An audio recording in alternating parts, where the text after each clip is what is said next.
জুলাই অভ্যুত্থানের বছর না পেরোতেই সমন্বয়কদের চাঁদাবাজির ঘটনা দুঃখজনক বলে মন্তব্য করেছেন বিএনপি মহাসচিব মির্জা ফখরুল ইসলাম আলমগীর। দেশের রাজনৈতিক পরিবেশে কোনো পরিবর্তন না আসায় হতাশা প্রকাশ করেন তিনি। এদিকে চাঁদাবাজদের দলীয় পরিচয় না দেখে বিচারের দাবি জানান রুহুল কবির রিজভী। রাজধানীতে আলাদা দুই অনুষ্ঠানে এসব কথা বলেন বিএনপি নেতারা। সোমবার সকালে রাজধানীর শাহবাগে যুবদলের গ্রাফিতি অঙ্কন কর্মসূচিতে অংশ নেন বিএনপি মহাসচিব। এ সময় বৈষম্য বিরোধী ছাত্র আন্দোলনের সমন্বয়কদের চাঁদাবাজির ঘটনায় উদ্বেগ প্রকাশ করেন মির্জা ফখরুল। বলেন, গণঅভ্যুত্থানের ১ বছর পরেও রাজনৈতিক অবস্থার ইতিবাচক পরিবর্তন হয়নি। দেখলাম ৫ জন সমন্বয়কারীকে গ্রেফতার করেছে পুলিশ। তারা জোর করে একটি বাড়ি থেকে, একজন সাবেক সংসদ বাড়ি থেকে ৫০ লক্ষ টাকা আদায় করেছে। এই কি পরিণতি থেকে আমরা চেয়েছিলাম? এই বাংলাদেশের মানুষকে কেউ এটা চেয়েছিল? এত তাড়াতাড়ি যদি এই ঘটনা ঘটে, ১ বছর হয়নি। রাজনৈতিক দলগুলোর সহযোগিতার পরেও সংস্কারে অসহযোগিতার অপবাদ দিচ্ছে সরকার, অভিযোগ তার। গুম খুনের ঘটনায় শেখ হাসিনার বিচার কার্যক্রমে ধীরগতি নিয়েও প্রশ্ন তোলেন বিএনপি মহাসচিব। যারা প্রতি মুহূর্তে সংস্কারের কথা বলছেন, রাজনৈতিক দলগুলোকে দোষারোপ করার চেষ্টা করছেন ইনডাইরেক্টলি, যে আমরা কোঅপারেট করছি না, কথাগুলো সঠিক নয়। আমরা সারাক্ষণ তাদের এই সংস্কার কর্মসূচির সঙ্গে আমরা সহযোগিতা করছি। আমরা সারাক্ষণ সবাইকে নিয়ে কাজ করতে চাই। কই হাসিনার বিচারের তো এখন পর্যন্ত তেমন কিছু আমরা দেখতে পেলাম না। কেন পেলাম না? ১ বছর হয়ে গেল, হাসিনার বিচার কাজ পুরো শুরু হয়ে গেল না কেন? এদিকে নয়াপল্টনে এক স্মরণ সভায় দলের সিনিয়র যুগ্ম মহাসচিব রুহুল কবির রিজভী বলেন, দলীয় পরিচয় না দেখে চাঁদাবাজদের বিচার করতে হবে। স্থানীয়ভাবে দেশে সুশাসন নিশ্চিত করা, চাঁদাবাজদেরকে ধরা, দখলদারদেরকে ধরা, তার রাজনৈতিক পরিচয় যাই থাক না কেন, এটি বারবার বলা হয়েছে, সেটা যাতে দ্রুত গতিতে বাস্তবায়ন হয়। অন্তর্বর্তীকালীন সরকার দেশের মানুষের প্রত্যাশা পূরণে ব্যর্থ হয়েছে বলেও মন্তব্য নেতাদের। Rifat Alam, independent news, Dhaka.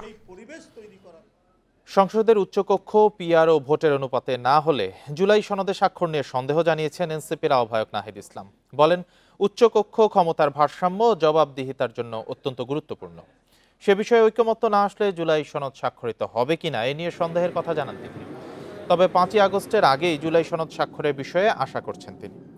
সকাল 10:30টায় জামালপুর জেলা পরিষদের ডাক বাংলোতে জুলাই আন্দোলনে নিহত 11 জন শহীদের পরিবারের সাথে সাক্ষাৎ শেষে এসব কথা বলেন না।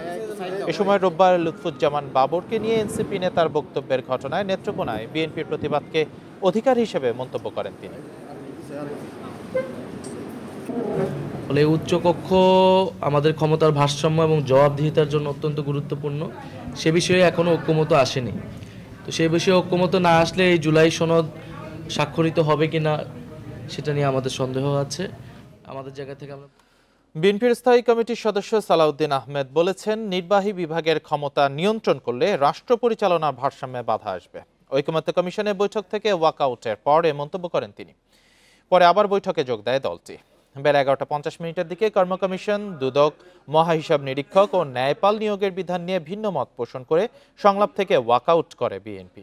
পরে আবার বৈঠকে যোগ দিলে জরুরি ফায়ার অ্যালার্ম বেজে ওঠার পর বৈঠক স্থগিত রেখে সবাই বেরিয়ে যান। সাময়িক স্থগিতের পর আবার শুরু হয় বৈঠক।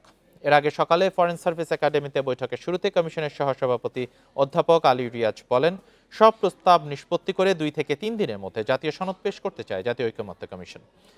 এদিকে জুলাই সনদের খসড়া রাজনৈতিক দলগুলোকে দেওয়ার কথা রয়েছে আজ। জাতীয় ঐকমত্য কমিশন রোববারে তথ্য জানায়। এ নিয়ে আলোচনা পর্যালোচনার পর সনদে সই করবে দলগুলো।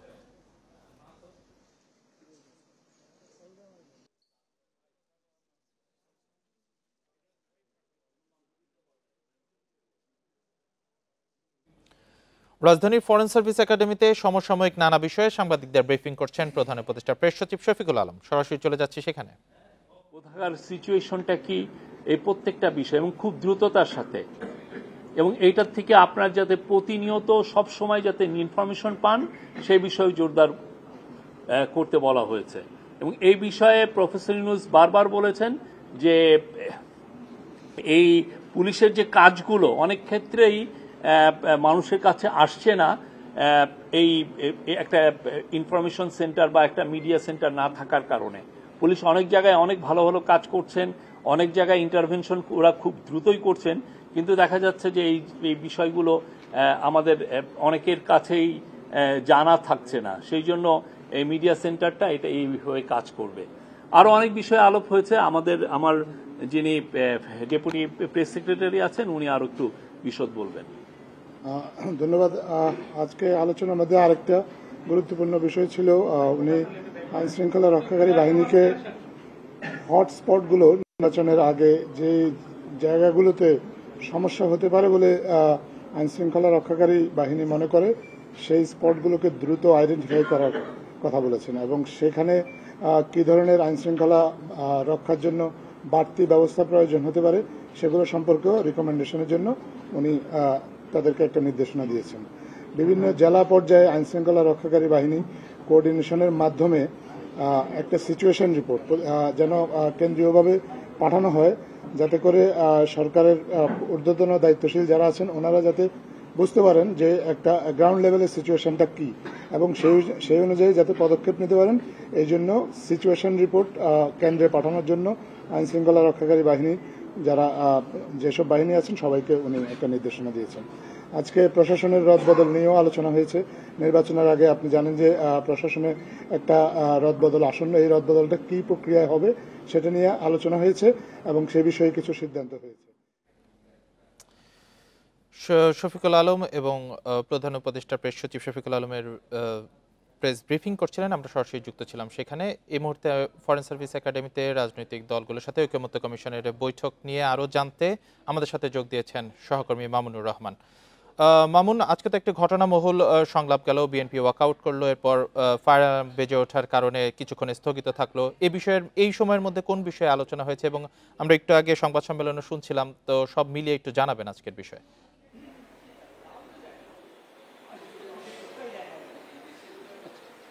যেমনটি আপনি বলছিলেন, ঐকমত্য কমিশনের কিন্তু আজকে 20তম দিনের বৈঠক চলছে, দ্বিতীয় পর্যায়ে। এই বৈঠকে আজকের দিনের আলোচনার বিষয় ছিল দুটি। এর মধ্যে অন্যতম যে বিষয়টির জন্য বিএনপি আসলে ওয়াকআউট করেছে সেটি ছিল সরকারি কর্ম কমিশন, দুর্নীতি দমন কমিশন, মহাহিসাবরক্ষক এবং ন্যায়পাল যে বিধান সংস্কার কমিটি হওয়ার কথা রয়েছে, সেই বিষয়টিতে কিন্তু বিএনপি আসলে ওয়াকআউট করেছেন। বিএনপির স্থায়ী কমিটির সদস্য সালাউদ্দিন আহমেদ বলছিলেন যে সকল বিষয়ে যে একমত হতে হবে এমনটি আসলে ধরাবাঁধা কোনো নিয়ম নেই, কিন্তু এবং রাষ্ট্র পরিচালনার জন্য যে নির্বাহী বিভাগ রয়েছে সেই বিভাগে সংবিধানবদ্ধ করা হলে রাষ্ট্র পরিচালনায় কিন্তু বাধা আসবে এবং জনগণের আশা পূরণ হবে না বলে তিনি মনে করেন। তাই তারা বলছেন যে তারা জনগণের আশা, যে জুলাইয়ের যে আশা বাস্তবায়নের জন্য এই সরকার প্রতিষ্ঠিত হয়েছে, সেই সরকার যদি সংবিধানকে বাধা করতে বা নির্বাহী বিভাগের ক্ষমতা রুখে দিতে যদি কোনো নির্দিষ্ট গণ্ডিতে ফেলে দেয়, সেই ক্ষেত্রে আসলে জনগণের আশা। এ পর্যায়ে আমরা আবারও রাজধানী ফরেন সার্ভিস একাডেমিতে যাচ্ছি। সেখানে সমসাময়িক নানা বিষয়ে সাংবাদিকদের ব্রিফ করছেন প্রধান উপদেষ্টা প্রেস সচিব শফিকুল আলম। সরাসরি চলে যাচ্ছি সেখানে।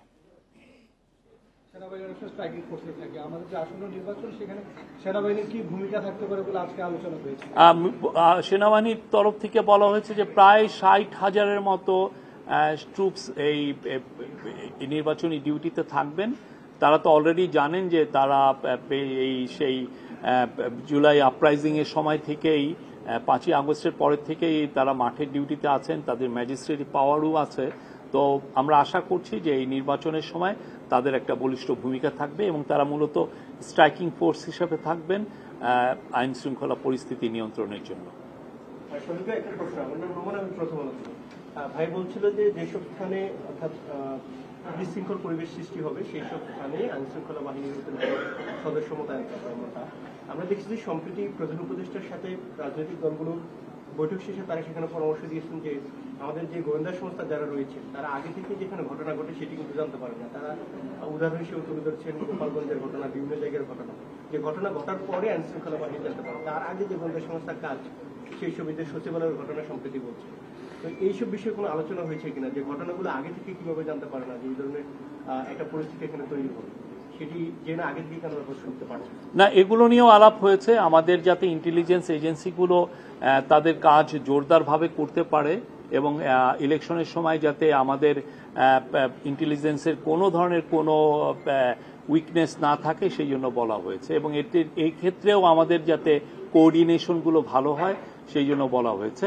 আর গোপালগঞ্জের যেটা কথা বললেন, গোপালগঞ্জের বিষয়ে তো আমাদের গভর্নমেন্ট একটা ইনকোয়ারি কমিশন করেছেন, তারা একজন সুপ্রিম কোর্টের একজন রিটায়ার্ড জাস্টিস এই বিষয়টা দেখছেন, এবং তারা অবশ্যই উনি দেখবেন যে আমাদের কোনো ইন্টেলিজেন্স ফেইলিউর ছিল কিনা গোপালগঞ্জে। প্রশাসনের রদবদল করবেন, রদবদলটা কোন প্রক্রিয়াতে হবে এটা নিয়ে কোনো আলোচনা হয়েছে? কোন প্রক্রিয়াতে হবে? রদবদল হবে, কিন্তু সব জায়গাতেই রদবদল হবে এমন কোনো সিদ্ধান্ত হয় নাই। যেখানে যেখানে প্রয়োজন শুধুমাত্র সেখানে রদবদল হবে বলে সিদ্ধান্ত হয়েছে।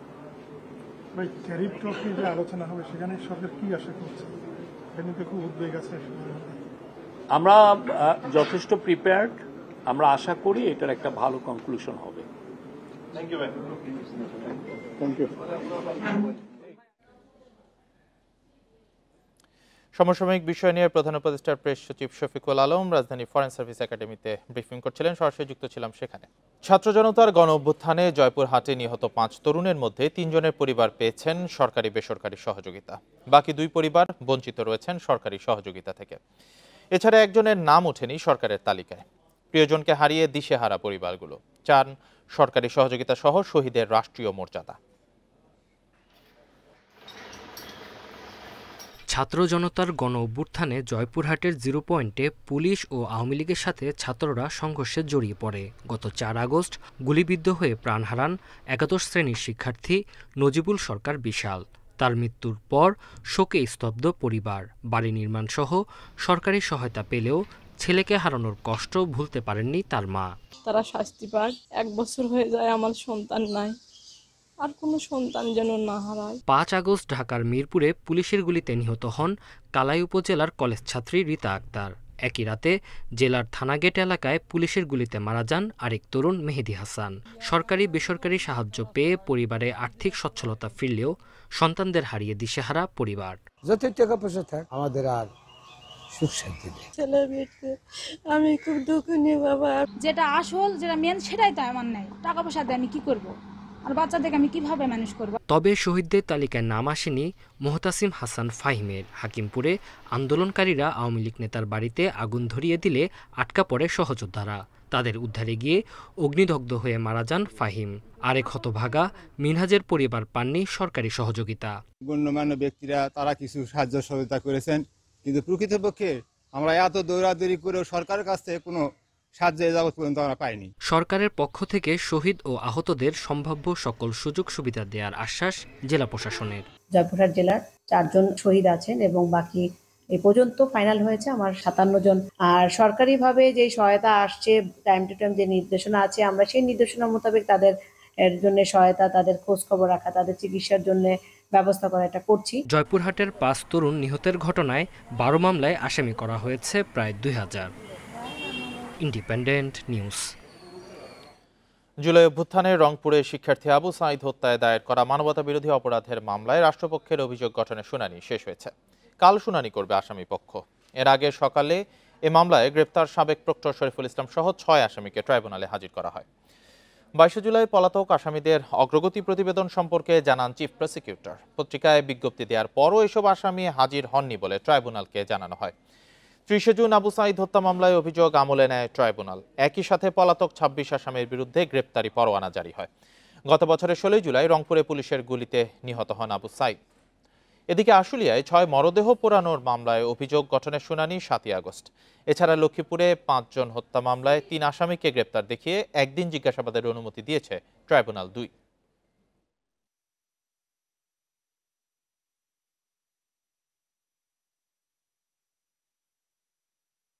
সুপিরিয়র কমান্ডার এবং সুপিরিয়র রেসপন্সিবিলিটি, লিডার এবং সুপিরিয়র পাওয়ার অনুযায়ী ওনারা ইচ্ছা করলেই এই হত্যাকাণ্ডটা বন্ধ করতে পারতেন। এই হত্যাকাণ্ডকে ওনারা ফ্যাসিলিটেট করেছেন এবং পরবর্তীকালে এই হত্যাকাণ্ডকে ভিন্ন খাতে প্রবাহিত করার চেষ্টা করেছেন। এ বিষয়ে আরো জানাতে আন্তর্জাতিক অপরাধ ট্রাইব্যুনাল চত্বর থেকে যোগ দিয়েছেন সহকর্মী জাহিদুল বাশার। জাহিদুল বাশার, রাষ্ট্রপক্ষের অভিযোগ গঠনের শুনানি তো শেষ হয়েছে, আপনি তো সেখানে ছিলেন, এই শুনানি বিষয়ে বিস্তারিত জানাবেন।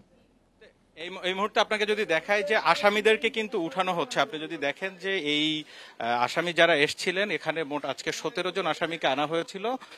তার ভেতরে এই গাড়িতে যাদেরকে কেরানীগঞ্জে নিয়ে যাওয়া হবে এই 8 জনকে কিন্তু এইমাত্র আনা হলো, এই প্রিজন ভ্যানে উঠানো হচ্ছে।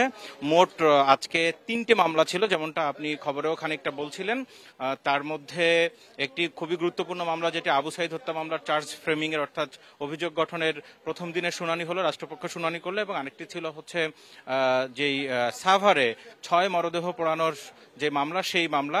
এবং আরেকটি ছিল লক্ষ্মীপুরে 5 জনকে হত্যার। এই মোট 3 মামলায় আশুলিয়ার ঘটনায় অর্থাৎ মরদেহ পোড়ানোর ঘটনায়, যেটি 7 আগস্ট অভিযোগ গঠনের শুনানির দিন নির্ধারণ করা হয়েছে, তো সেই মামলায় কিন্তু মোট 8 জনকে আনা হয়েছিল।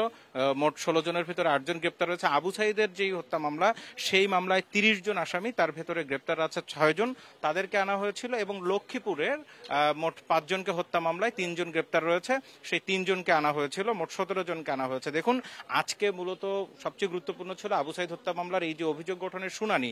এই শুনানিতে আমরা দেখেছি চিফ প্রসিকিউটর তিনি বিস্তারিত তুলে ধরেছেন। এই মামলার মূল আসামি হচ্ছেন রংপুর বেগম রোকেয়া বিশ্ববিদ্যালয়ের তৎকালীন vice chancellor professor Hasibur Rashid. তাকে 1 নম্বর আসামি করা হয়েছে এবং আদালতে এটি চিফ প্রসিকিউটর বলেছেন যে তিনি সেই সময়ে তার অধীনস্থ যেই শিক্ষকরা রয়েছেন, তার কর্মকর্তা রয়েছে, তাদেরকে তিনি সরাসরি এই শিক্ষার্থীদের দমন পীড়নে ব্যবহার করার নির্দেশনা দিয়েছেন। সেই প্রমাণ প্রসিকিউশনের হাতে রয়েছে। আমরা যেখানে রয়েছে এটি কিন্তু ট্রাইব্যুনাল 2। ট্রাইব্যুনাল 2-এ আরো আসামিরা রয়েছে, তারা কিছুক্ষণের মধ্যেই তাদেরকে আরেকটি প্রিজন ভ্যানে তোলা হবে।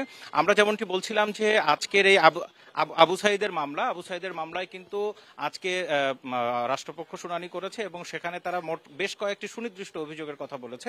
সেই অভিযোগগুলো হচ্ছে 30 জন আসামির বিরুদ্ধে। এক হচ্ছে আবু সাইদকে হত্যা করা, হত্যার নির্দেশনা, ময়নাতদন্ত রিপোর্ট পরিবর্তনে প্রেসার দেওয়া বা চাপ দেওয়া এবং সুরতহাল রিপোর্ট পরিবর্তন করা। এরকম 4-5টি অভিযোগ সুনির্দিষ্টভাবে তাদের বিরুদ্ধে এসছে। এবং এখানে সবচেয়ে গুরুত্বপূর্ণ আসামিদের মধ্যে যদি আমি বলি, রংপুর বেগম রোকেয়া বিশ্ববিদ্যালয়ের সাবেক ভিসি, রংপুরের আরএমপির সাবেক যেই পুলিশ কমিশনার ছিলেন মনিরুজ্জামান সহ মোট 30 জন। এখানে 3 ভাগে মূলত আসামিরা।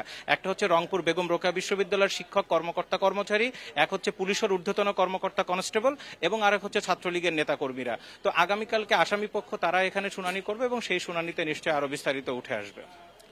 আন্তর্জাতিক অপরাধ ট্রাইব্যুনাল চত্বর থেকে জানাচ্ছিলেন সহকর্মী জাহিদুল বাশার। রোববার রাতে রাজধানীর মোহাম্মদপুর থানা এলাকায় ঘটেছে 3টি ছিনতাইয়ের ঘটনা। সন্ধ্যা থেকে রাত 11টার মধ্যে লালমাটিয়া, মোহাম্মদপুর ও ঢাকা উদ্যান এলাকায় ঘটে এসব ছিনতাই। ছিনতাইকারীরা অস্ত্রের ভয় দেখিয়ে 4টি মোবাইল ফোন, নগদ অর্থ, 2টি ব্যাগ ছিনিয়ে নিয়ে যায় বলে অভিযোগ ভুক্তভোগীদের। এ বিষয়ে মোহাম্মদপুর থানায় 3টি অভিযোগ করেছেন তারা।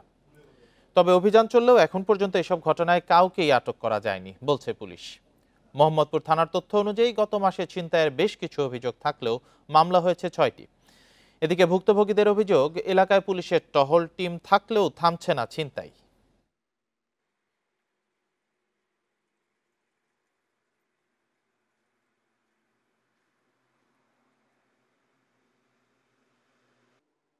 সিভিয়ার একটা সিচুয়েশন যে মানে একটা সিকিউর এরিয়াতেও দেখা যাচ্ছে আমরা সেফ না। তো যেখানে অ্যাকচুয়ালি আনসিকিউর, যেটা আমরা বলি যে হটস্পট যেখানে হচ্ছে সেখানে তো আরও খারাপ অবস্থা। যেখানে সিকিউর এরিয়া সেফ না, সেখানে আনসিকিউর তো আরও খারাপ অবস্থা। আমরা ওভারঅল দেশের সিচুয়েশন আমার মনে হয় যে মানে রাস্তায় বের হওয়া অনেকটা আনসেফ হয়ে গেছে। আপনারা দেখছেন বিরতিহীন সংবাদ। দুপুরের পর অন্যান্য খবরের সঙ্গে আরো যা থাকছে। টঙ্গীতে ম্যানহোলে পড়ে নিখোঁজ নারীর সন্ধান এখনো মেলেনি, চলছে উদ্ধার কাজ, কর্তৃপক্ষের গাফিলতিকে দোষারোপ।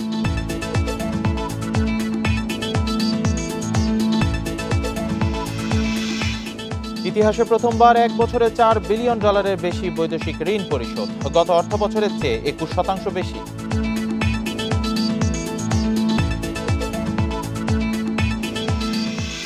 উত্তরায় মাইলস্টোন স্কুল অ্যান্ড কলেজ ভবনে যুদ্ধবিমান বিধ্বস্তের ঘটনায় সাহিল ফারাবি আয়ান নামের আরও এক শিক্ষার্থীর মৃত্যু হয়েছে। রোববার রাত 1:45টার দিকে জাতীয় বার্ন ইনস্টিটিউটের আইসিইউতে মারা যায় আয়ান। এ নিয়ে ওই দুর্ঘটনায় প্রাণহানি বেড়ে দাঁড়ালো 35 জনে। নিহত আয়ান মাইলস্টোন স্কুলের 7ম শ্রেণীর শিক্ষার্থী ছিল। তার শরীরে 40% পুড়ে গিয়েছিল বলে জানিয়েছেন চিকিৎসকরা। কর্তৃপক্ষ জানিয়েছে বর্তমানে বার্ন ইনস্টিটিউটে ভর্তি 33 জন রোগী, তাদের মধ্যে 3 জনের অবস্থা গুরুতর। একজনকে লাইফ সাপোর্টে ও অপর দুজনকে রাখা হয়েছে আইসিইউতে। এছাড়া 9 জনের অবস্থা অপেক্ষাকৃত কম গুরুতর, তবে তারা ঝুঁকির বাইরে নন। বাকি 21 জনের অবস্থা উন্নতির দিকে। এর আগে রোববার বিমান দুর্ঘটনায় দগ্ধ আরও 2 জন রোগীকে বার্ন ইনস্টিটিউট থেকে ছাড়পত্র দেওয়া হয়।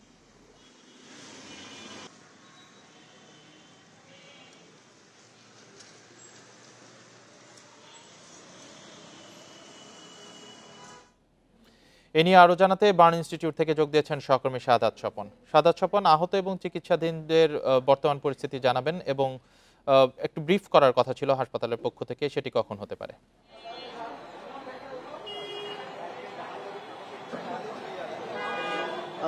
সবশেষ তথ্য অনুযায়ী এখানে 33 জন ভর্তি আছেন এখন পর্যন্ত এবং এদের মাঝে 3 জনের অবস্থা গুরুতর। 3 জন গুরুতর অবস্থায় আছে তাদের একজনকে লাইফ সাপোর্টে রাখা হয়েছে এবং 2 জনকে রাখা হয়েছে আইসিইউতে। এর বাইরে 9 জনের অবস্থাকে সিভিয়ার বলেছিলেন ডাক্তাররা, চিকিৎসকরা, অর্থাৎ তাদের অবস্থাও ঝুঁকির বাইরে নয়, তারাও ঝুঁকিপূর্ণ অবস্থায় আছেন। এর বাইরে যে 21 জন আছেন তাদের অবস্থা উন্নতির দিকে বলা হয়েছিল এবং সেটি আজকেও জানানো হয়েছে যে তাদের অবস্থা উন্নতির দিকে। এবং গত পরশুদিন কিন্তু জানানো হয়েছিল যে আস্তে আস্তে অর্থাৎ আগামী 1 সপ্তাহের মধ্যে 10 জনকে, অন্তত 10 জনকে এই হাসপাতাল থেকে চিকিৎসা শেষে রিলিজ দেওয়া হবে। ধারণা করা হচ্ছে সেই 21 জনের মধ্য থেকে হয়তো 10 জন রিলিজ পাবেন, যাদের অবস্থা উন্নতি হবে তাদেরকে রিলিজ দেওয়া হবে। তো আজকে সকালে এখানে মেডিকেল বোর্ড বসেছিল, বাংলাদেশের চিকিৎসকের পাশাপাশি ভারত, চীন এবং সিঙ্গাপুরের বিশেষজ্ঞ চিকিৎসকরা সেই বোর্ডে ছিলেন এবং তারা প্রতিটি রোগীকেই ব্যক্তিগতভাবে দেখেছেন এবং কার কি অবস্থা, কতটুকু উন্নতি বা অবনতি হলো সেই বিষয়গুলো তারা পর্যবেক্ষণ করেছেন এবং সে অনুযায়ী কি ব্যবস্থাপত্র তাদের আছে সেই বিষয়েও আজকে ধারণা দিয়েছেন। তো আজকে তাদের যে সবশেষ অবস্থা এই সামগ্রিক বিষয় নিয়ে বেলা 3টায় এখানে ব্রিফ করা হবে আনুষ্ঠানিকভাবে। প্রতিদিনই যেটি করা হয় সেই ব্রিফিং থেকে আরও তথ্য আমরা পেতে পারবো বলে আশা করছি। আমরা অপেক্ষা আছি সেই ব্রিফিংয়ের। বার্ন ইনস্টিটিউট থেকে সর্বশেষ খবর জানাচ্ছিলেন সহকর্মী শাহাদাত স্বপন। রাজধানীর তেজগাঁওয়ের এভিয়েশন ইউনিভার্সিটিতে সমসাময়িক বিষয়ে সংবাদ সম্মেলনের আয়োজন করছে বিমান বাহিনী। সরাসরি চলে যাচ্ছে সেখানে। আশুর আরোগ্য কামনা করে আজকের এই প্রেস ব্রিফ শুরু করছি। পুরো দেশ ও জাতির সাথে আমরাও ঘটনার আকস্মিকতা ও ভয়াবহতা বাকরুদ্ধ ও মর্মাহত। আহতদের অবর্ণনীয় যন্ত্রণা এবং অভিভাবকদের মর্মবেদনার সাথে আমরা একাত্মতা প্রকাশ করছি। আমরা ধন্যবাদ জ্ঞাপন করছি বাংলাদেশ সেনাবাহিনী, নৌবাহিনী, বিজিবি, পুলিশ, ফায়ার সার্ভিস ও civil defence, Ansar, BNCC, Milestone স্কুলের শিক্ষক শিক্ষার্থী সহ সকল ব্যক্তিবর্গকে যারা দুর্ঘটনা পরবর্তী উদ্ধার কাজে অংশগ্রহণ করে মূল্যবান জীবন রক্ষায় সহায়তা করেছেন। আমরা সংবাদ মাধ্যম কর্মীদের দায়িত্বশীল সংবাদ পরিবেশনের জন্য আপনাদেরকে আন্তরিক ধন্যবাদ জ্ঞাপন করছি। আপনারা জানেন ঘটনার দিন বাংলাদেশ বিমান বাহিনী উদ্ধার কার্যে অংশগ্রহণ করে এবং একই দিনে উচ্চ পর্যায়ের একটি তদন্ত কমিটি গঠিত হয়। তদন্ত কাজে সহায়তার জন্য চীনের একটি বিশেষজ্ঞ দল আসার সম্ভাবনা রয়েছে। তদন্তে আন্তর্জাতিক সহায়তা দুর্ঘটনার মূল কারণ চিহ্নিত করতে সহায়ক হবে বলে আমরা মনে করি। সম্মানিত বিমান বাহিনী প্রধান দুর্ঘটনার পরের দিন এক মিডিয়া ব্রিফিংয়ে আপনাদের অনেক প্রশ্ন এবং সংশয়ের উত্তর দিয়েছেন। পরবর্তীতে বিমান বাহিনী প্রধানের দিক নির্দেশনায় বাংলাদেশ বিমান বাহিনী দুর্ঘটনায় ক্ষতিগ্রস্তদের সহায়তায় সর্বোচ্চ গুরুত্বের সাথে বিভিন্ন ধরনের মানবিক কার্যক্রম পরিচালনা করছে। এ সকল কার্যক্রম সুশৃঙ্খলভাবে সম্পাদনের নিমিত্তে গত 21শে জুলাই 2025 তারিখে একজন এয়ার কমোডোর পদবীর কর্মকর্তার নেতৃত্বে জরুরি সহায়তা কেন্দ্র গঠন করা হয়। জরুরি সহায়তা কেন্দ্র হতে আহতদের চিকিৎসা, আহতদের অবস্থান ও চিকিৎসা সংক্রান্ত তথ্য, নিহতদের পরিচয় যাচাই ও পরিবারের সঙ্গে যোগাযোগ, নিহতদের দাফন ও সৎকার কার্যক্রম সমন্বয়, হাসপাতালে রক্তদাতা প্রেরণ, সংগ্রহে সহায়তা এবং যে কোনো জরুরি তথ্য পরামর্শ সহায়তায় কাজ করে যাচ্ছে বাংলাদেশ বিমান বাহিনী। প্রিয় সাংবাদিকবৃন্দ, এখন আমি সংক্ষিপ্তভাবে এ পর্যন্ত বিমান বাহিনী কর্তৃক গৃহীত বিভিন্ন পদক্ষেপসমূহ তুলে ধরছি। গত 22 জুলাই 2025 তারিখে সম্মানিত বিমান বাহিনী প্রধান জাতীয় বার্ন প্লাস্টিক ইনস্টিটিউট এবং সম্মিলিত সামরিক হাসপাতাল পরিদর্শন করেন। তিনি আহত শিক্ষার্থী, শিক্ষক, কর্মচারী, অভিভাবক সহ বিমান বিধ্বস্ত ঘটনা পরবর্তী উদ্ধার অভিযানে সকল সামরিক, অসামরিক ও স্বেচ্ছাসেবক সদস্য সহ যারা আহত হয়েছেন তাদের চিকিৎসা ব্যবস্থাপনা পর্যবেক্ষণ করেন এবং সঠিক চিকিৎসা প্রদানে গুরুত্ব আরোপ করেন। হাসপাতাল সময়ে বাংলাদেশ বিমান বাহিনীর সমন্বয় সেল। আপনারা ইতিমধ্যেই হয়তো জেনেছেন বাংলাদেশ বিমান বাহিনী জাতীয় বার্ন প্লাস্টিক ইউনিটে এবং সম্মিলিত সামরিক হাসপাতালে দুটি সমন্বয় সেল স্থাপন করেছে। উক্ত সেলের মাধ্যমে চিকিৎসাধীন আহতদের চিকিৎসা বিষয়ক সহায়তা, চিকিৎসার অগ্রগতি পর্যবেক্ষণ, আহতদের অ্যাটেন্ডেন্টদের সুযোগ সুবিধার খোঁজ নেওয়া, যে কোনো সহায়তা নিশ্চিতকরণ এবং নিহতের মরদেহ দাফন ও সৎকার কাজে যাবতীয় সহায়তা প্রদান কার্যক্রম আমরা পরিচালনা করছি। ইনশাল্লাহ সকল আহত শিশু সুস্থ হয়ে ঘরে ফেরা পর্যন্ত আমাদের এই কার্যক্রম অব্যাহত থাকবে। আমরা ইতিমধ্যেই সর্বাত্মক সহযোগিতা নিশ্চিতকরণের লক্ষ্যে মাইলস্টোন কলেজ কর্তৃপক্ষ এবং বিমান বাহিনীর মধ্যে একটি সমন্বয় সভা করেছি গত 23 জুলাই এবং এই সমন্বয় সভাটি সম্পন্ন হয়েছিল বিমান বাহিনী ফ্যালকন হলে। মাইলস্টোন স্কুল কলেজের ঊর্ধ্বতন কর্মকর্তা এবং পরিচালনা বোর্ডের সদস্যবৃন্দ এবং শিক্ষকরা সেখানে উপস্থিত ছিলেন। তেজগাঁও এভিয়েশন ইউনিভার্সিটিতে সমসাময়িক বিষয়ে সংবাদ সম্মেলন আয়োজন করেছে বিমান বাহিনী। আমরা সরাসরি যুক্ত ছিলাম সেখানে। পরবর্তী খবরে যাচ্ছি। রোববার রাতে টঙ্গীতে ম্যানহোলে পড়ে নিখোঁজ নারীর সন্ধান মেলেনি এখনো।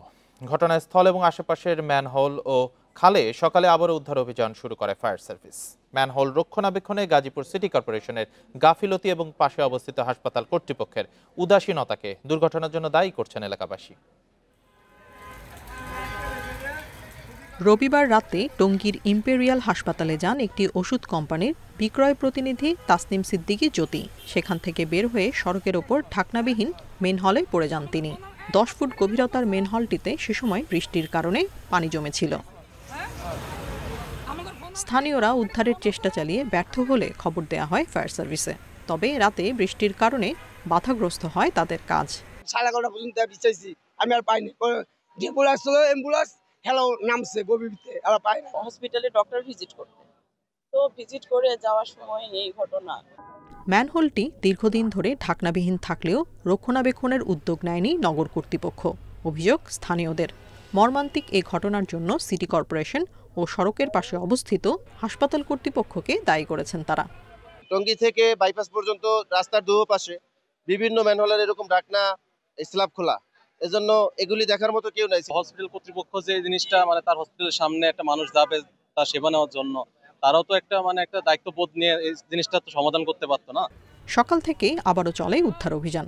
তবে বৃষ্টির কারণে মেন হল এবং সংলগ্ন ড্রেন পানিতে পূর্ণ থাকায় উদ্ধার কাজে বেগ পেতে হয়, জানালো ফায়ার সার্ভিস। রাস্তার উপরে পানির স্রোত এবং ড্রেনের স্রোত সম্পূর্ণ আমাদের বিপরীতে, তারপরেও আমরা রাত্রি 1:40 ঘটিকা পর্যন্ত উদ্ধার অভিযান অব্যাহত রাখি প্রচন্ড বৃষ্টির মধ্যে। তারপরে স্থগিত করি এবং আজকে সকাল থেকে আবার সিটি কর্পোরেশনের সহায়তা নিয়ে উদ্ধার কার্যক্রম অব্যাহত আছে। ম্যানহলে পড়ে যাওয়া তাসনিম সিদ্দিকী রাজধানীর মিরপুরে থাকতেন। তিনি ওষুধ আমদানিকারক প্রতিষ্ঠান মনি ট্রেডিংয়ে বিক্রয় প্রতিনিধি হিসেবে কাজ করতেন। তার গ্রামের বাড়ি চুয়াডাঙ্গায়। Independent news. এ নিয়ে আরো জানাতে আমাদের সাথে যুক্ত হয়েছেন সহকর্মী আবুল হাসান। আবুল হাসান, অভিযানের বিষয়ে বিস্তারিত কি আছে আপনার কাছে?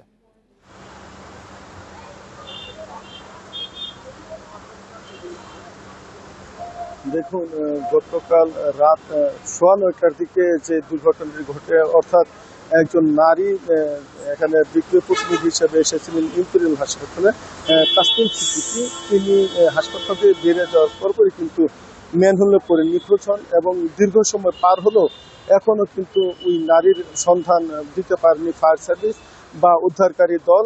যদিও ফায়ার সার্ভিসের পক্ষ থেকে বলা হচ্ছে যে এখানে যে ড্রেন আছে সেই ড্রেনে পানির তীব্র স্রোত রয়েছে এবং গভীরতাও বেশি। যেই ম্যানহোলটিতে তিনি পড়েছিলেন সেই ম্যানহোলের গভীরতা 10 ফিটের মতো এবং গতকাল বৃষ্টি থাকায় সেটি পানিতে টইটুম্বুর ছিল, যার কারণে এখানে ওই নারী পড়ার সাথে সাথে তিনি কিন্তু নিখোঁজ হয়ে যান। যদিও স্থানীয়রা তাৎক্ষণিকভাবে উদ্ধার কাজ তৎপরতা দেখায়, কিন্তু তারা তাকে উদ্ধার করতে ব্যর্থ করে। ফায়ার সার্ভিসের এক ইউনিট সেখানে উদ্ধার কাজ করে এবং রাত 1:30 পর্যন্ত তাদের এই উদ্ধার অভিযান চলে এবং সকাল থেকে আবার তারা কিন্তু ফের উদ্ধার কাজ করে এবং এখন পর্যন্ত সেই উদ্ধার তৎপরতা চলছে। এবং আমরা যেটি দেখেছি যে এই যে ঢাকা ময়মনসিংহ মহাসড়কের হোসেন মার্কেট থেকে শুরু করে এখানে এরশাদনগর পর্যন্ত যে এরিয়াটি রয়েছে সেখানে ড্রেনের বিভিন্ন ঢাকনা খুলে সেখানে কিন্তু উদ্ধার অভিযান চালিয়েছিল ফায়ার সার্ভিসের ডুবুরিরা। সাথে সাথে সিটি কর্পোরেশনের কর্তৃপক্ষের একটি টিমও সেখানে ছিল, তারা উদ্ধার কাজ একযোগে কাজ করেছেন। এবং আমরা খবর নিয়ে যেটি জেনেছি যে ফায়ার সার্ভিসের পক্ষ থেকে নিখোঁজ যে নারী রয়েছেন তাসনিম সিদ্দিকী, তার একজোড়া জুতা পাওয়া গেছে ঘটনাস্থলের পাশ থেকেই, কিন্তু সেই নারীর সন্ধান এখনো পায়নি। এবং আমি কথা বলেছিলাম ফায়ার সার্ভিসের স্টেশন অফিসার যিনি আছেন শাহিন আলম, তিনি বলছেন যে এই সড়কের পাশে যে ড্রেন সেখানে তাদের কাজ আপাতত শেষ হয়েছে। এখন তারা যে পানি পড়ার যে স্থান, যে বিলগুলো রয়েছে বা যে নালাগুলো রয়েছে সেখানে ধুবুরি নামিয়ে তারা দেখছেন সেখানে এই নারীর মৃতদেহ বা তার সন্ধান পাওয়া যায় কিন্তু সেই চেষ্টা তাদের রয়েছে বলে ফায়ার সার্ভিস থেকে বলা হচ্ছে। এবং তিনি বলছেন যে পানির স্রোত থাকায় দীর্ঘ সময় লাগছে সেই উদ্ধার অভিযান এবং এখানে তাদের বৈরী আবহাওয়া রয়েছে, কিছুক্ষণ পরপর কিন্তু বৃষ্টি হচ্ছে, যার কারণে উদ্ধার অভিযান কিছুটা বিলম্ব হচ্ছে বলে তিনি বলছেন। একই সঙ্গে স্থানীয়দের মধ্যেও কিন্তু খুব দেখা গিয়েছে, তারা বলছেন যে এই যে ম্যানহোল খোলা ছিল সেটি বারবার এখানে সিটি কর্পোরেশন এবং হাসপাতাল কর্তৃপক্ষ বলার পরেও কিন্তু তারা নজর দেয়নি, ফলে এই দুর্ঘটনা ঘটছে। তারা বলছেন যে উদাসীনতার কারণে গাফিলতির কারণে এখনো নিখোঁজ নারীকে পাওয়া যায়নি। গাজীপুর থেকে জানাচ্ছিলেন সহকর্মী আবুল হাসান। এবছরের ফেব্রুয়ারিতে বিয়াম ফাউন্ডেশনে 2 জন নিহত হওয়ার কারণ এসি বিস্ফোরণ নয়, অকটেন ঢেলে অগ্নিসংযোগ বলে জানিয়েছে পিবিআই। সকালে রাজধানীর কল্যাণপুরে সংবাদ সম্মেলনে তথ্য জানায় বাহিনীটি। পিবিআই জানিয়েছে বিয়াম ফাউন্ডেশনে ওই অগ্নিকাণ্ডের সময় অফিস সহায়ক আব্দুল মালিক ও গাড়ি চালক মোহাম্মদ ফারুক মারা যান। ওই ঘটনায় জড়িত 2 জনকে গ্রেপ্তার করে পুলিশ। মূলত ফাউন্ডেশনটির কোটি কোটি টাকার হিসাবের গড়মিল ঢাকতে আগুন দেওয়ার পরিকল্পনা হয়। গ্রেপ্তারকৃতদের পাশাপাশি নিহত 2 জনও একই চক্রের সদস্য ছিলেন। এছাড়াও চক্রের সাথে জড়িত ছিলেন সমিতির প্রশাসনিক কর্মকর্তা জাহিদুল ইসলাম ও সহযোগী আশরাফুল ইসলাম। সিসিটিভি ক্যামেরা ভাঙচুরের সূত্র ধরে এই ঘটনার প্রাথমিক তদন্ত করা হয় বলে সংবাদ সম্মেলনে জানায় পিবিআই। যে রুমে বিস্ফোরণ হয়েছে, অগ্নিকাণ্ড হয়েছে, সেই রুমে একটি কিচেন রুম আছে, সেই রুমটি একেবারে আনটাস্ট অবস্থায় ছিল, সুতরাং অক্ষত অবস্থায় ছিল। সুতরাং ওই 2 জন লোক ওই সময়ে এই রুমের মধ্যে না থাকলে ওই ধরনের ইনজুরি হওয়ার কথা না। আমরা এই সিদ্ধান্তে উপনীত হই যে ওই 2 জন এই ঘটনার সাথে প্রত্যক্ষভাবে জড়িত। টানা বৃষ্টির কারণে আজও দেশের বিভিন্ন এলাকায় আবারও জলাবদ্ধতা তৈরি হয়েছে, তলিয়ে গেছে নিম্নাঞ্চল। চরম দুর্ভোগে পড়েছে সাধারণ মানুষ। বেড়িবাঁধ ভেঙে পটুয়াখালী সদরের ইদ্রাকপুর, কাকরাবুনিয়া সহ বেশ কয়েকটি গ্রাম প্লাবিত হয়েছে। এছাড়া ভাঙা বেড়িবাঁধ দিয়ে পানি ঢুকে রাঙ্গাবালির অন্তত 10টি গ্রামে পানি ঢুকেছে। নতুন করে ভাঙন দেখা দিয়েছে কুয়াকাটা সৈকতের ঝাউবাগান সংলগ্ন জাতীয় উদ্যান ও সৈকতে প্রবেশের সড়কেও। এদিকে টানা বৃষ্টির কারণে সকাল থেকে লক্ষ্মীপুর পৌরসভা সহ উপকূলীয় এলাকায় দেখা দেয় জলাবদ্ধতা। চট্টগ্রামের কাতালগঞ্জ, আগ্রাবাদ সহ বেশ কিছু এলাকা হাঁটু পানিতে তলিয়ে গেছে, ফলে চরম দুর্ভোগে পড়েন স্কুল, কলেজ ও অফিসগামী লোকজন। জলাবদ্ধ এলাকা পরিদর্শন করে চট্টগ্রামের মেয়র ডাক্তার শাহাদাত হোসেন জানান, দুর্ভোগ থেকে মুক্তি পেতে কাজ চলছে।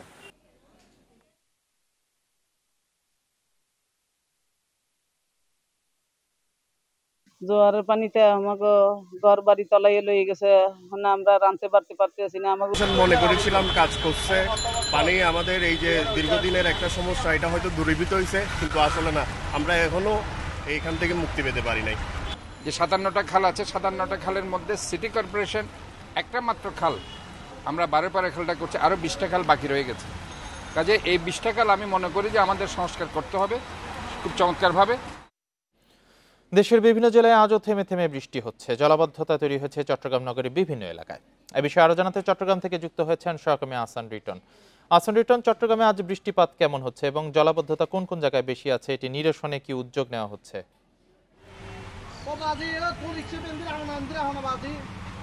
দেখুন, চট্টগ্রামের যে আবহাওয়া রয়েছে সেই তথ্য অনুযায়ী গত 24 ঘন্টা 102 মিলিমিটার বৃষ্টি চট্টগ্রামে রেকর্ড করা হয়েছে। এবং আপনি দেখছেন যে আমরা এই মুহূর্তে আছি চট্টগ্রামের কাতালগঞ্জ এলাকায়। সেখানে আমরা দেখেছি সকালে এই চেয়ে ডাবল পরিমাণ পানি ছিল। আমরা দেখেছি সকালে এই সড়কটিতে আসলে কোনো রকমের যানবাহন থেকে শুরু করে লোক চলাচল একেবারে আসলে বন্ধ হয়ে গিয়েছিল, অর্থাৎ এখানে হাঁটু ছাড়িয়ে একেবারে কোমর সমান পানিতে পুরো সড়কটি ডুবে গিয়েছিল। পাশাপাশি নগরের যে বদদারা রয়েছে, মুরাদপুর 2 নম্বর গেট, আগ্রাবাদ সহ নানা সড়ক আমরা দেখেছিলাম আসলে কোমর সমান পানিতে তলিয়ে গিয়েছিল। তো আমরা দেখছি এখন থেকে 1-1.5 ঘন্টা পর্যন্ত বৃষ্টি নেই, এবং সে কারণে দেখছি যে আসলে যে পানিটা এখানে জমেছিল সেটি ক্রমশ এখন নিচের দিকে, এবং যদি আরও ঘন্টা 2 বৃষ্টি না হয় তাহলে নগরীর যেখানে বৃষ্টি জলজট তৈরি হয়েছিল সেই জলজটগুলো থেকে পানি নেমে যাবে বলে সবাই ধারণা করছে। আপনি জানেন যে আসলে আজকে সকালে চট্টগ্রাম সিটি কর্পোরেশনের মেয়র এই যে আমরা যে জায়গাটিতে দাঁড়িয়ে আছি এই জায়গার আশপাশে যে সমস্ত নালা নর্দমাগুলো রয়েছে সেগুলো তিনি সরেজমিনে পরিদর্শন করেছেন, এবং দেখা গেছে যে এই সমস্ত নালার মাঝখানে যাদের বাড়িঘর রয়েছে তারা আসলে তাদের স্ব অংশে দেয়াল তুলে দিয়েছে, এবং সেই কারণে দেখা যাচ্ছে পানি কোনোভাবেই যেতে পারছে না, এবং যে কারণে পানি ফুলে ফেঁপে সেটি আসলে মূল সড়কে প্রবেশ করছে। পাশাপাশি যদি সে সময় জোয়ার থাকে তাহলে তো কোনো কথাই নেই, পানি আমরা দেখছি কোমর ছাড়িয়ে কোনো জায়গায় বুক সমান পানি পর্যন্ত হয়েছে। তো আজকে গতকালকে রাত থেকে যে থেমে থেমে বৃষ্টি সেটি আমবাগান আবহাওয়া অফিস যেটি বলেছে সেটি হচ্ছে 102 মিলিমিটার বৃষ্টি রেকর্ড করেছেন তারা, এবং আজকে সারাদিন এরকম বৃষ্টি আরও হতে পারে বলেও তারা আশঙ্কা করছেন, এবং যদি এই ধারাটি অব্যাহত থাকে তাহলে মানুষের যে দুর্ভোগ সেটি চরম পর্যায়ে পৌঁছবে বলে সবাই মনে করছে। চট্টগ্রাম সিটি কর্পোরেশনের মেয়র যেটি বলছেন সেটি হচ্ছে যে সমস্ত প্রকল্পগুলো চলমান রয়েছে সেগুলো যাতে খুব দ্রুত শেষ হয় সেই বিষয়টিকে তারা আসলে কাজ করছেন, কিন্তু মানুষের অসচেতনতা অর্থাৎ একেবারে নির্লিপ্তভাবে তারা যে নালা নর্দমায় ময়লাগুলো ফেলছেন সেগুলোর কারণে যে সেগুলো ভরাট হয়ে যাচ্ছে, সেই কারণে ইচ্ছা থাকলেও আসলে খুব দ্রুত আসলে জলাবদ্ধতা থেকে কাউকে দিতে পারছেন না। তবে তিনি বলছেন তার আন্তরিকতার শেষ নেই, এবং এক্ষেত্রে সবার সহযোগিতা দিন কামনা করেছেন। এ হচ্ছে চট্টগ্রামের কাতালগঞ্জ থেকে আমার কাছে জলাবদ্ধতা নিয়ে এখন পর্যন্ত সর্বশেষ। চট্টগ্রামের কাতালগঞ্জ থেকে বৃষ্টিতে জলাবদ্ধতার বিষয়ে জানাচ্ছিলেন সহকর্মী আহসান রিটন। দেশের ইতিহাসে প্রথমবার 1 বছরে $4 বিলিয়ন বেশি বৈদেশিক ঋণ পরিশোধ করেছে সরকার। 2024-25 অর্থ বছরে এ ঋণ শোধ করা হয়। আসল ও সুদ মিলিয়ে মোট পরিশোধ করা হয়েছে $408.69 কোটি, যা আগের অর্থ বছরের চেয়ে 21% বেশি। অর্থনৈতিক সম্পর্ক বিভাগ ইআরডির দেয়া প্রতিবেদনে এসব তথ্য পাওয়া গেছে। পরিশোধ করা অর্থের মধ্যে আসল পরিশোধ হয়েছে $259.51 কোটি এবং $149.18 কোটি ব্যয় হয়েছে সুদ পরিশোধ। এদিকে গত অর্থ বছরে মোট $8.59 বিলিয়ন বৈদেশিক ঋণ পেয়েছে বাংলাদেশ, যা 4 বছরের মধ্যে সর্বনিম্ন। আর ঋণ প্রতিশ্রুতি ছিল $8.32 বিলিয়ন, যা আগের অর্থ বছরের তুলনায় 22% কম। বৈদেশিক সহায়তা কমে যাওয়ায় অর্থনীতিতে চাপ বাড়ছে জানিয়েছে ইআরডি।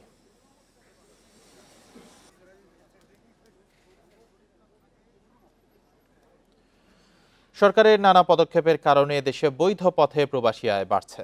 এরই ধারাবাহিকতায় জুলাইয়ে প্রথম 26 দিনে প্রায় $2 বিলিয়ন রেমিটেন্স পাঠিয়েছেন প্রবাসীরা, যা গত বছরে একই সময়ের তুলনায় 24% বেশি।